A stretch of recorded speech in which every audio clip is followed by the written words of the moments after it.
Hello guys, আবারও নিয়ে এসেছি একটি ব্লগ নিয়ে। সেদিন যাচ্ছিলাম আমরা জলপেশে। তো জলপেশে যাওয়ার জন্য রওনা দিয়ে দিয়েছিলাম। তো এই রাস্তায় এত বৃষ্টি বলার মতনই না। একদিকে ওয়েদার ভালোই ছিল।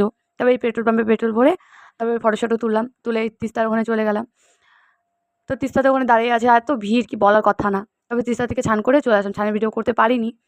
তিস্তাতে জল-টল ভরে চলে আসছি। তবে যে জলপেশের মন্দিরে রওনা দিলাম। তারপরে যাই দেখি এত ভিড়, এক জায়গাতেই বারবার ঘুরতে লাগতেছে, লাইনে দাঁড়ায়।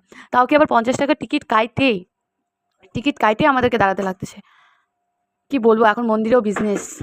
তারপরে এই যে মন্দিরের সামনে চলে এসেছি। চলে এসেও তাও আসা হয়নি। আরও বলে নিচে লাইন আছে। নিচে লাইন বাকি আছে। তো এই আবার লাইনে দাঁড়াতে লাগতেছে। তো দাঁড়িয়ে ভিতরে তো কোনো ফোনের অ্যালাও নেই।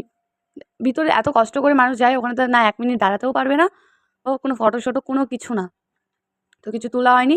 তারপরে পূজা-টুজা করার পরে বাড়ির দিকে রওনা দিলাম। এই তাও বৃষ্টি আর কমে না।